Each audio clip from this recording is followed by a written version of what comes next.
The phone buzzed on the coffee table, its vibration slicing through the quiet hum of the apartment like a scalpel. My heart lurched before I even saw the screen.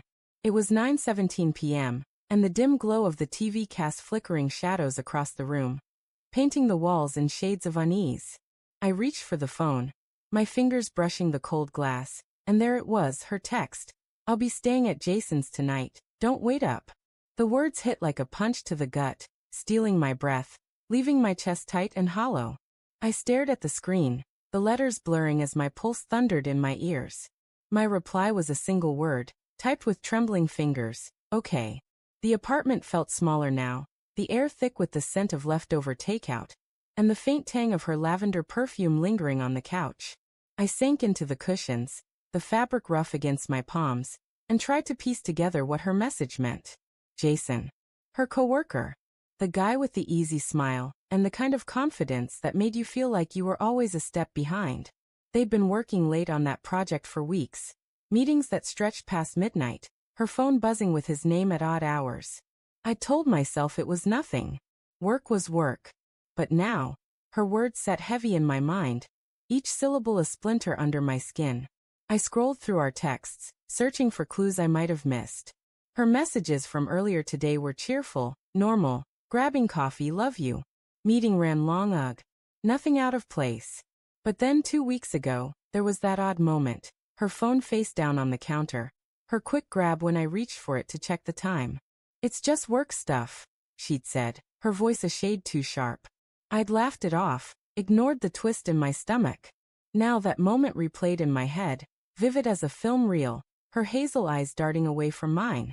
The clock ticked louder, each second a hammer against my skull. I stood, pacing the hardwood floor, my bare feet sticking slightly to the cool surface.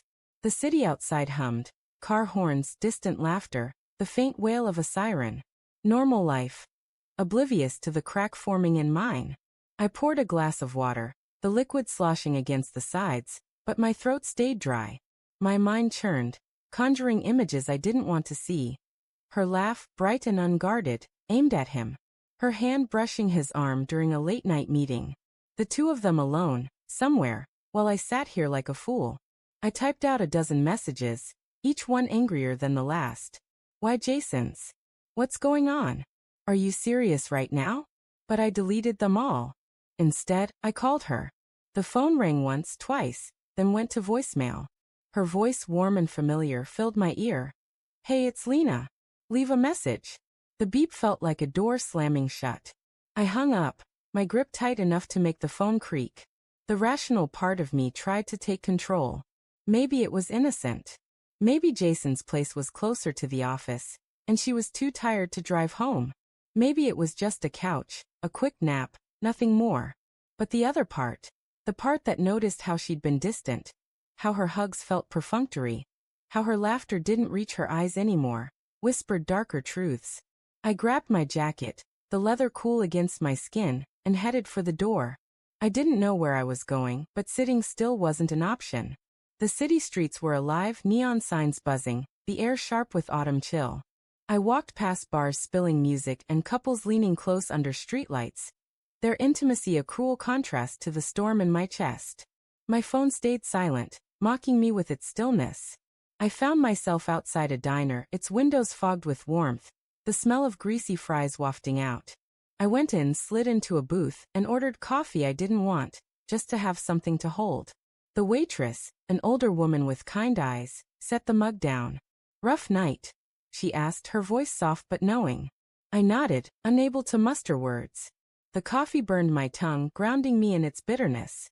I stared at the table, tracing the scratches in the formica, and let my mind spiral. Lena and I had been together for 3 years, 3 years of late-night talks, shared dreams, her head on my chest as we planned a future. Was it all a lie? Or was I overreacting, letting paranoia poison everything? My phone buzzed. Not Lena, Jason. A photo, sent to our group chat from work. Him and Lena, smiling, arms around each other, a half-empty bottle of wine on the table between them. The caption, "Late-night brainstorming session." My stomach twisted, bowel rising. The diner's fluorescent lights seemed to flicker, the hum of conversation turning to static. I zoomed in on the photo, searching her face. Her smile was wide, but her eyes, were they tired? Guilty? Or was I projecting my fear onto every pixel? I texted her again. Saw the photo. What's going on? No response. The coffee grew cold, the mug heavy in my hands. I paid and left, the bell above the door jangling like a warning. Back on the street, I walked faster, my breath visible in the night air. I needed answers, but the thought of confronting her terrified me. What if she admitted it? What if she didn't, and I was left doubting her forever? I ended up at Jason's apartment building, a sleek high-rise that screamed money. I'd been here once, months ago, for a team happy hour. The lobby was all glass and chrome, cold and unwelcoming. I stood outside, staring up at the lit windows, wondering which one was his. My phone buzzed again. Not a text, but a call. Lena. I answered, my voice unsteady. Hey, she said, her tone casual, too casual. You okay? Am I okay? The words came out sharper than I meant. You're at Jason's, Lena. What's going on? A pause long enough to make my heart race. It's just work, Matt. We're finishing the presentation. I didn't want to drive home so late. Work, I repeated, the word tasting like ash. With wine? A sleepover. Another pause. It's not like that, she said, but her voice cracked just slightly. You're being paranoid. Then why didn't you tell me earlier?